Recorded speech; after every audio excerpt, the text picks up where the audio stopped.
Hello, everybody. I am the Warped Adventurer, and today we are back with another deck talk. And this deck talk is about Mahadi Emporium Master.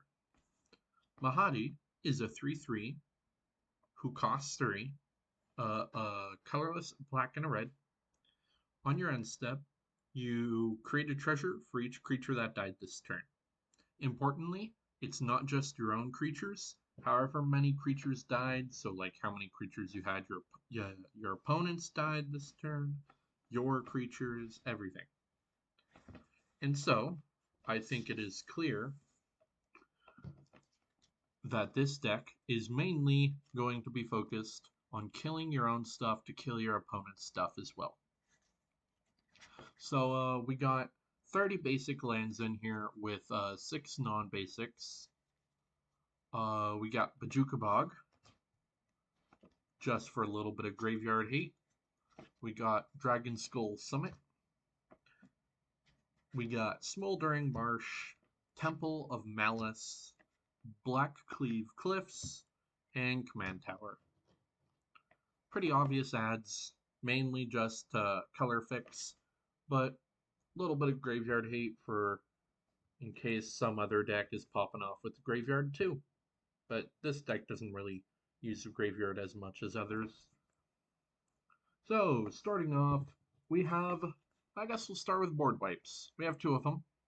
We have Structural Assault, so you destroy all artifacts, then deal damage to each creature equal to the number of artifacts that are put into graveyards from the battlefield this turn. So basically, it just blows everything up. All your treasures, which you're going to have a good like 20 treasures in the late game, and just kill everything. It's a last-ditch effort if things hit the fan. Then you got Invasion of Fiora, which, when it enters the battlefield, choose one or both. Destroy all legendary creatures or destroy all non-legendary creatures. And it has four defense counters. On the back is Marchesa Resolute Monarch. She's a 3/6 Menace Death Touch. Whenever she attacks, remove all counters from up to 1 target permanent.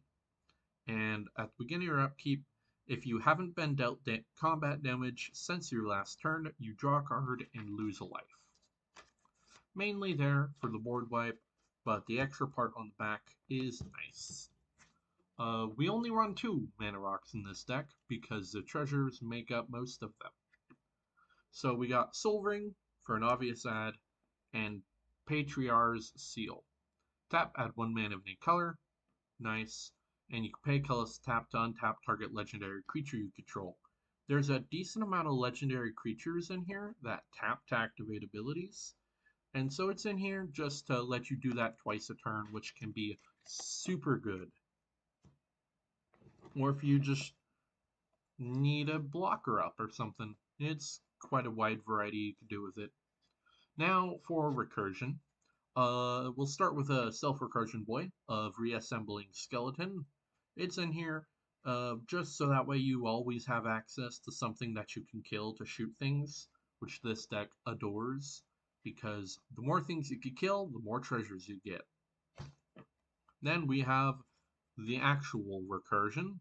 Archpriest of Shadows has backup 1. She's a 4/4 Death Touch. And when she deals combat damage to a player or battle, return target creature card from your graveyard to the battlefield. Super nice, big old death toucher, makes them hard to block, and nice way to get things back. Though if you have something in your graveyard you want back, generally people will be blocking that creature. So you just gotta pick an opponent who's least likely to block her. Then we got Altar of Ball. You can pay 3 to cast Bone Offering, which is the adventure part, which creates a tapped 4/1 black skeleton with menace. Or you can cast Altar. Well, then when it's on the adventure, you cast Altar of Ball for 2. It's an artifact. Pay 3, tap, exile a creature you control, return target creature card from your graveyard to the battlefield. Activate only as a sorcery. So the idea is you exile tokens to it to bring back your big creatures from your graveyard. there isn't a whole lot of recursion in this deck, mainly because um, you're gonna be killing hopefully more tokens, but also you're willing to kill your own stuff too. And so the recursion's in here, so that way you can get that stuff back. And the best recursion piece in the deck, Chainer Nightmare Adept. They are a 3/2. You can discard a card. You may cast a creature spell from your graveyard this turn. Activate only once each turn. Whenever a non-token creature ETB is under your control, if you didn't cast it from your hand, it gains haste till your next turn. It's nice, really cheap recursion, just lets you get your creatures back again and again. And they don't, notably, they don't exile if they go away. And so they'll just go back to the graveyard where you can recast them again. So it's a super great ability.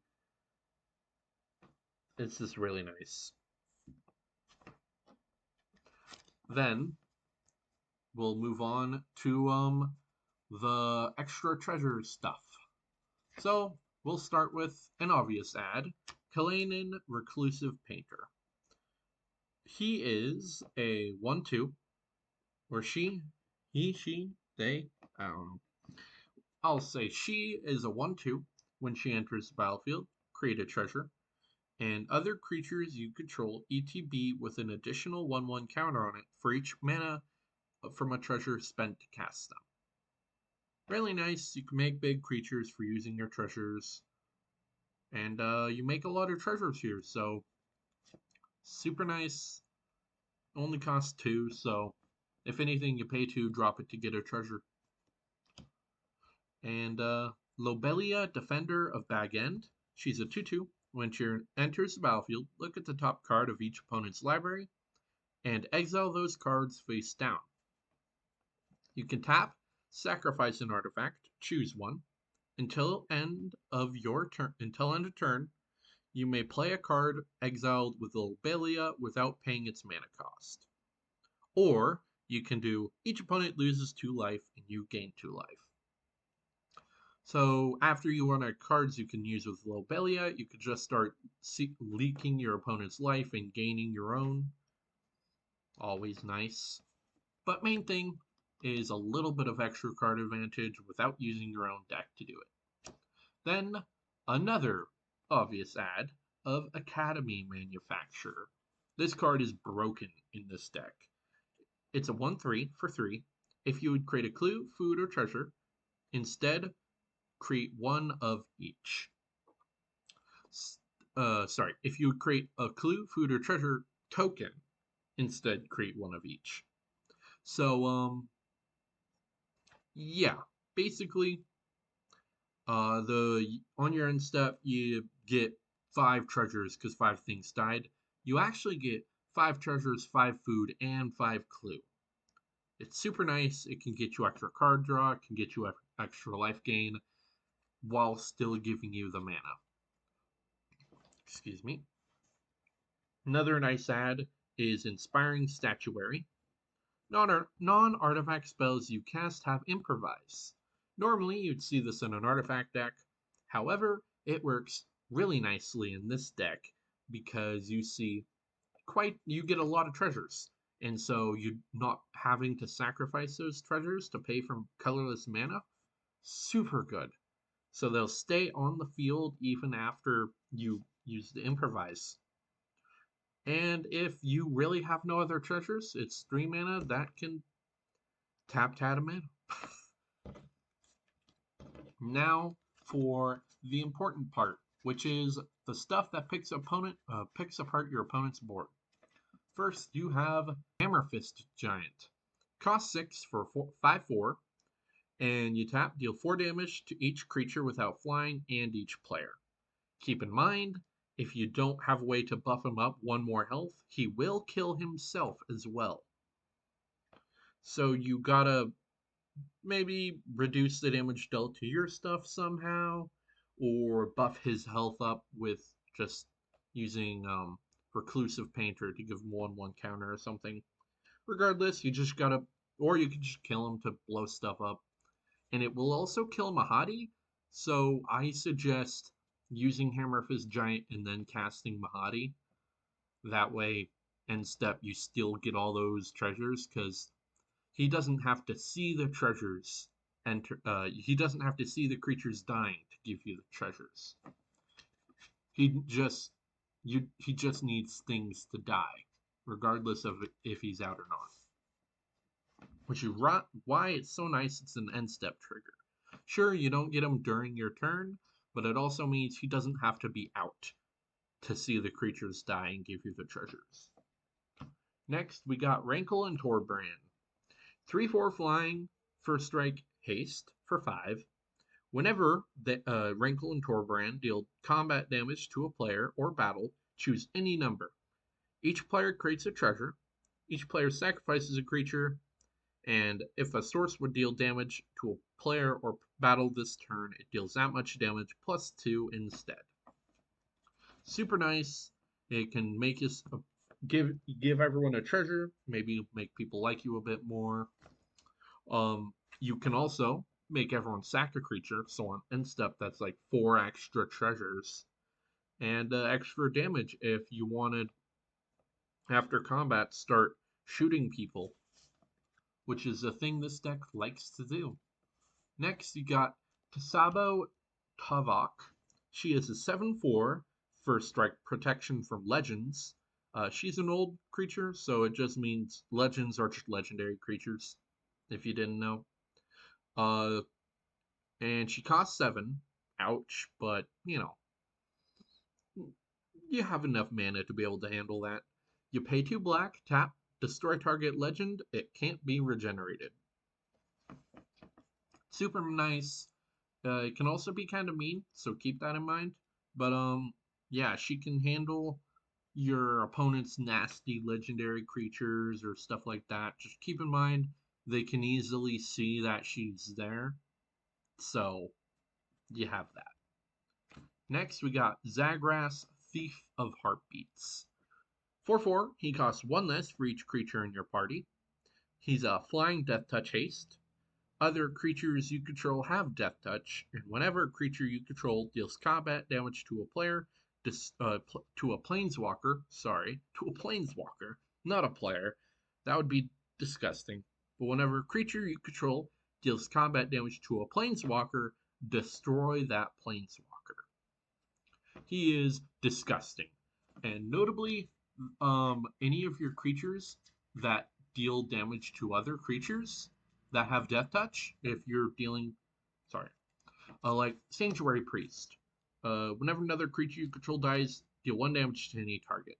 He has lifelink, so when he deals that damage, you'll gain that life. But if he also had death touch, if he shot a creature, that creature would die.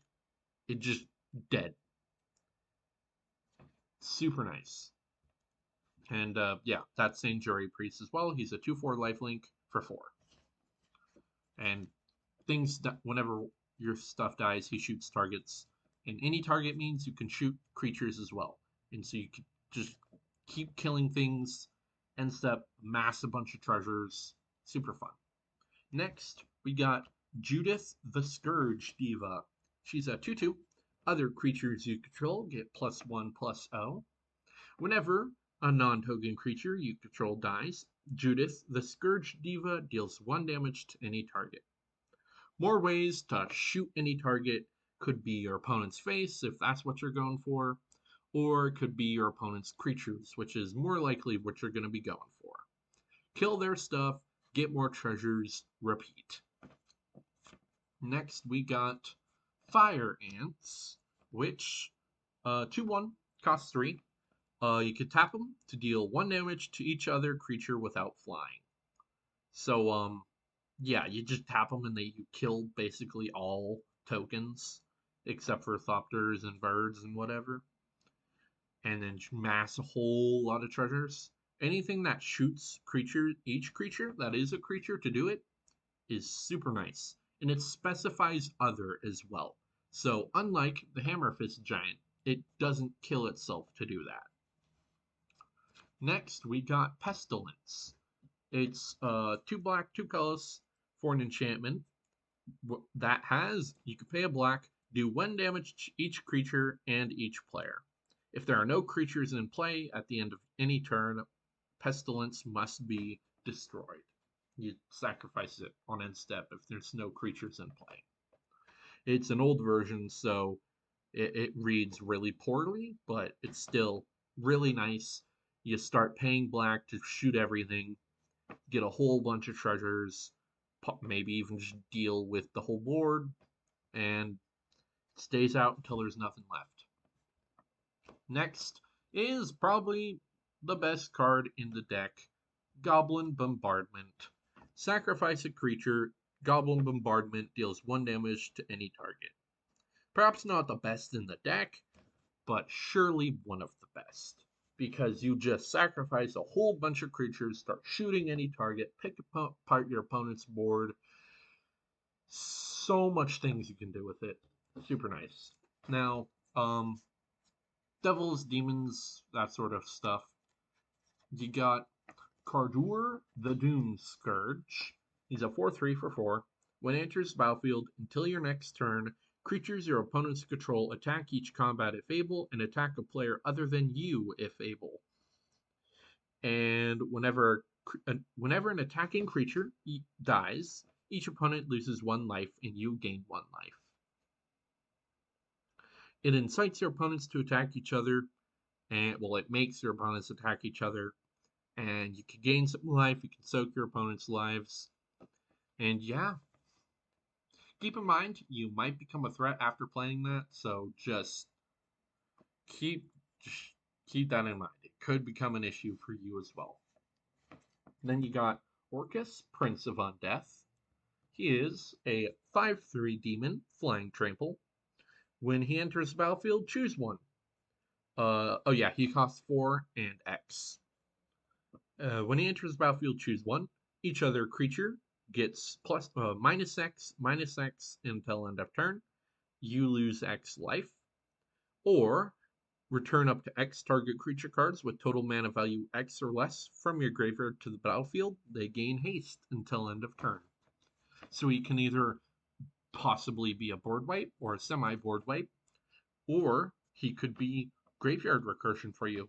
He's super nice because he's got multiple options. Either clear the board or fill your board. Nice, a little bit expensive, but that's okay. And he's a 5/3 flying trample. Next, you got Raphael, Fiendish Savior. He's a 4/4 flying. Other demons, devils, imps, and tieflings you control get +1/+1 and have lifelink. Notably, Mahadi is a cat devil, so he's included in that. Next, you have, still with Raphael. At the beginning of each end step, if a creature card was put into your graveyard from anywhere this turn, create a 1/1 red devil creature token with when this creature dies, deal 1 damage to any target.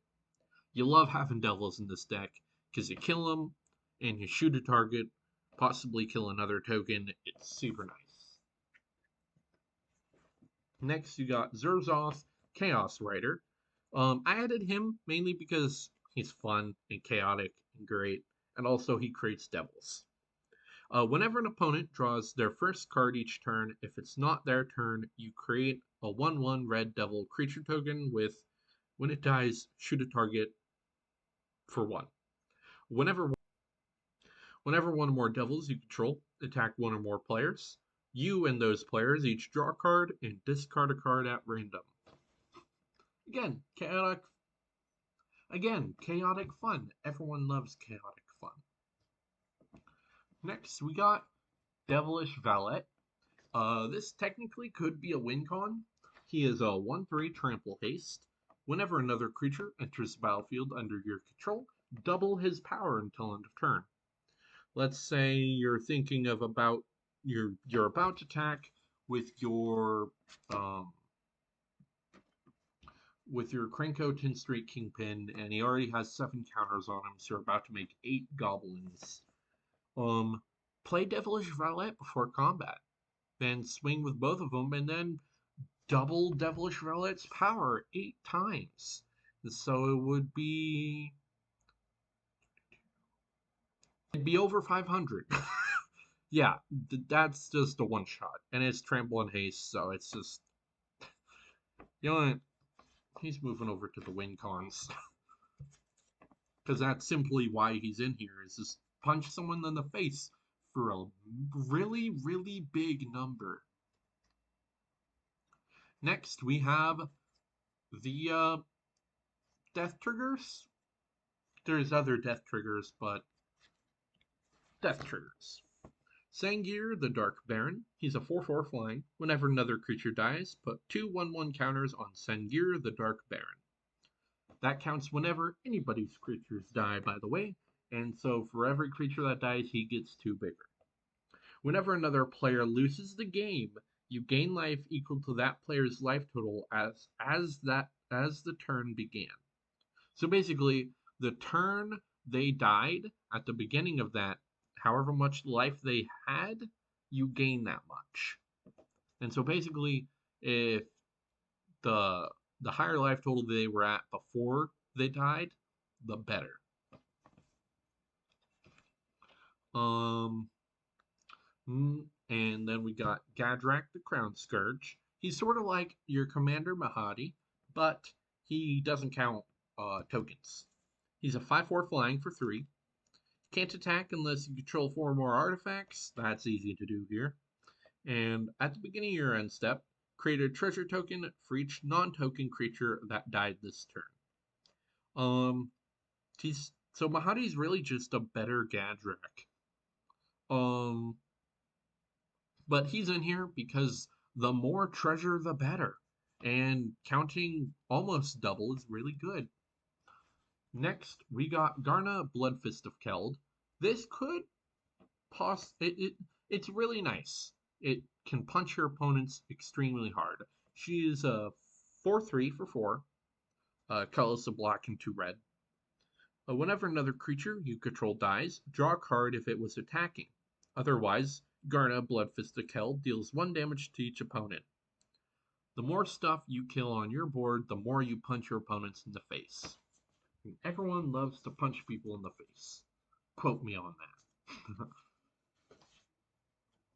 Next, we have the cheaters. I'll call them.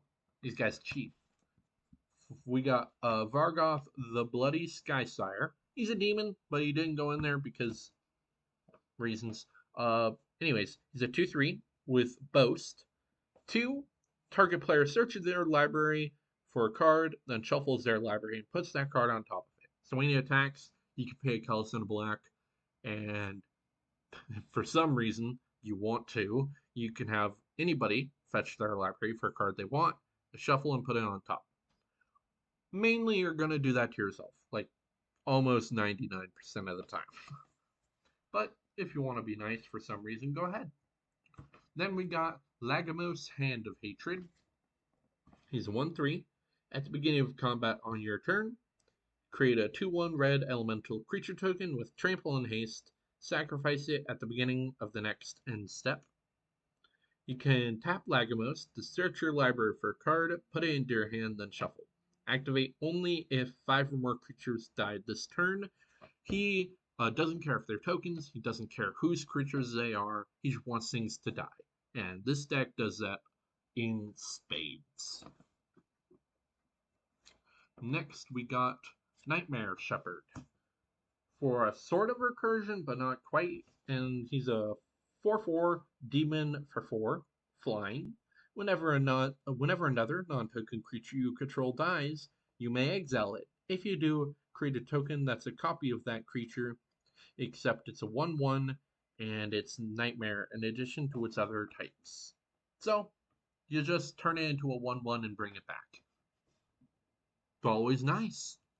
So, yeah, you still get the death trigger from the creature dying. You don't have to exile the creature, so you can choose to do it. It's just really helpful. It only costs 4, and it's a demon, so you like that too, because there's a surprising amount of that stuff in here. Who knew? Black Red likes demons and devils and imps and all that. Anyways, last but not least, for the cheaters, we got Jaxus, the Troublemaker. She's a 2/3. You can pay a red and tap, discard a card, create a token that's a copy of another target creature you control. It gains haste, and when this creature dies, draw a card. Sacrifice it at the beginning of the next end step. Activate only as a sorcery. She has Blitz for 2. So you just more things to die. So you can create a copy of one of your creatures and draw an extra card when it dies and sacrifice it if you really want to kill it quicker. All that nice jazz. Next, we got sacrifice sources. We got Ayara, Widow of the Realm. She is a 3/3 for 3. You can tap, sacrifice another creature or artifact. Ayara, Widow of the Realm, deals X damage to target opponent or battle, and you gain X life, where X is a sacrificed permanent's mana value. You can pay 5 and a Phyrexian red to transform her. Her other side is Ayara, Furnace Queen. 4/4. At the beginning of combat on your turn, return up to one target artifact or creature card from your graveyard to the battlefield. It gains haste and exile it at the beginning of the next end step. However, it only says exile it on end step. So if you were to sacrifice it once it's already back out, it won't go into exile. It just goes to the graveyard. And yeah, so you can continue bringing it back as long as you sacrifice it before you exile it. So yeah, super nice.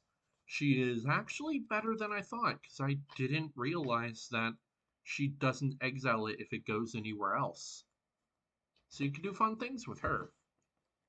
Moving on, we got Hitsugo Devouring Chaos. 4/4 Ogre Demon. I know, another demon.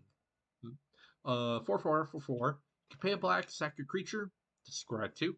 Doesn't tap to do that, so you can do it as much as you like.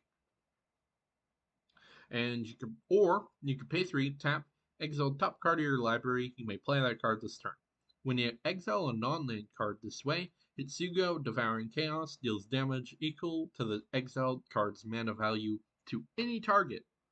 So, if you want to, you could sacrifice a bunch of stuff to set scry and set cards on top. Then once you got the card on top you want, you can exile it and shoot someone really hard if you want, or just be able to play it now. Super helpful. And he's mainly in there for the sacrifice. Then you got the Greater Gargadon, 9/7 for 10 mana. However, it has Suspend 10 for 1 red.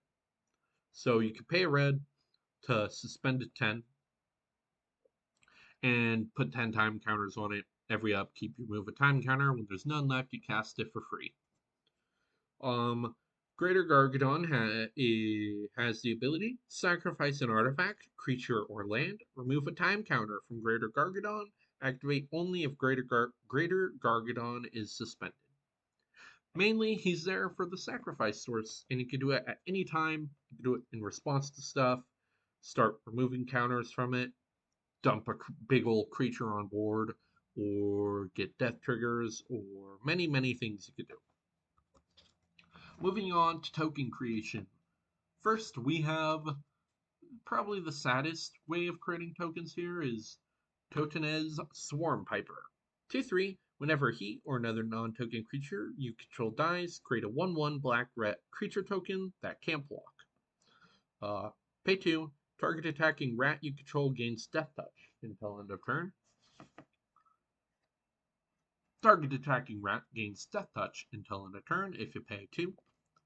Moving on, something a little bit more exciting, you got Elemental Mastery. Enchant creature has tap, create X 1/1 red elemental creature tokens with haste, where X is where X is this creature's power. Exile the tokens at the beginning of the next end step. It's an enchantment that costs 4. Super nice. You put it on your Greater Gargadon, dump out 9 1/1s, swing them, probably get a few killed, or just after they hit, you sacrifice them to Gobble Bombardment and start picking apart stuff. Do that every turn. Super great. Next, you got Krenko, Tin Street Kingpin. So he's a 1/2 whenever he attacks, put a 1/1 counter on him, then create gobos equal to his power. He costs 3. He's just really nice. Creates some creatures to sacrifice. He gets bigger over time. Yeah, does everything. And then one of my favorite token creators, the favorite of this deck at least, Ogre Slumlord. He costs 5 for a 3/3 Ogre Rogue. Whenever another non-token creature dies, you may create a 1/1 black rat creature token. Rats you control have death touch. Basically, whenever anybody's non-token creatures die, you should get a rat. It's super good. All your rats gain death touch, so they're pretty good at blocking. Really, really good at blocking, really. And yeah. Moving on to stuff that do make extra damage happen. First, you got Obosh the Prey Piercer. He's a 3/5. He's not the companion, but if a source you control with an odd mana value would deal damage to a permanent or player, it deals double that damage to that permanent or player instead. There's a decent amount of odd mana values. Sadly, Goblin Bombardment costs 2, so it's an even mana value. But something like Fire Ants would deal 2 damage, or Judith would deal 2 damage. Rankle would deal extra damage. You got some stuff in here that like it, and so it makes Obosh worth having in here. Also, Devilish Valet is also an odd mana value, so it would double that power too. Well, that damage too, I mean. Mechanized Warfare. If a red or artifact source you control would deal damage to an opponent or a permanent an opponent controls, it deals that much damage plus 1 instead. Really nice. It's basically like a weaker Torbran, which, speaking of Torbran, we got Torbran, Thane of Redfell. He's a 2/4. If a red source you control would deal damage to an opponent or a permanent an opponent controls, it deals that much damage plus 2 instead. So basically, if you have Torbran and Mechanized Warfare out, every creature you sacrifice to Goblin Bombardment deals 4 damage to any target. Basically, if you have that out, probably a win con, really, if you have those together. Speaking of win cons, let's move on to them. First you got Jury, Master of Review. 1/1. Whenever you sacrifice a permanent, he gets a 1/1 counter. When he dies, he deals damage equal to his power to any target. And he costs 2. He gets really big over time. He notices artifact treasures getting sacrificed too. So over time, eventually he's gonna be so big, sacrifice him to Goblin Bombardment, shoot someone in the face for like 40 damage. They're dead. Boom, headshot. Then Devilish Valet, we already went over him. Then we got Marionette Master. Obviously, pretty clear what that one does, right? I don't think I need to explain it much. It's a 1/3 for 6 fabricate, so you can either create 3 servos with it or you give it 3 1/1 counters. Artifacts go to the graveyard, deal damage to target opponent. Well, target opponent loses life equal to her power. So, win con. You sacrifice 10 treasures, target opponent loses 40 life. Generally, that means they're dead. Hellkite Igniter. 5/5 Flying Haste for 7. Dragon R. You can pay 2. He gets plus X plus O, where X is the number of artifacts you control. You generally have a good like 10 to 15 treasures in the later game, so you should pay that 3 times. Give him plus 45 plus 45, making him a 55 a 55 flying haste. and punches someone in the face, and he has haste, so you can just do it out of nowhere too. Very little time to respond. Next, we got Hedron Detonator, which is kind of a win con, but not quite, so I didn't put him in the win cons. This is with punishing your opponents. He's a 2/3 that costs 3. Whenever an artifact and ETBs under your control, Hedron Detonator deals 1 damage to target opponent. And tap, sack 2 artifacts, exile top card of your library. You may play that card this turn. So, I think it's pretty clear what that means. You create 15 treasures on your end step, target opponent uh, takes 15 damage. If you have Torbrand and Mechanized Warfare out, then that person takes 60 damage instead. Yeah. Then you got Witty Roastmaster. He's a 3/2. Oh yeah, that dude. Yeah. But this dude's a devil. 3/2 for 3. Whenever another creature ETBs under your control, Witty Roastmaster deals 1 damage to each opponent. He's super easy to get your hands on because he's a common, and he goes well in almost any deck. Here, you create a lot of tokens generally. Well, you can create a lot of tokens, and you just play a decent amount of creatures, so pick your opponent's life totals apart. And its damage, so Mechanized Warfare, Torbrand, and Obosh would all appreciate it. Also, Hedron Detonator and Witty Roastmaster both have odd mana values, so Obosh does care about them. Then you got Mirkwood Bats. 2/3 flying. Whenever you create or sacrifice a token, each opponent loses 1 life. Pretty clear why that's in here. I ain't gonna explain it. Next, you got card draw. We'll start with Bushmeat Poacher. 2/4, pay a cost, tap, sacrifice another creature, gain life equal to its toughness, and draw a card. Gain your life, draw you a card. Good all around there. Then you got Culling Dice. Tap, sacrifice a creature, put a charge counter on Culling Dice. Then you can pay cost, sacrifice it to draw a card for each charge counter on Culling Dice. Notably, you don't have to tap to sacrifice it. So, after you tap it, if someone tries to remove it, you can just sacrifice it in response to draw the cards. So it just makes it a really, really nice card draw engine right there.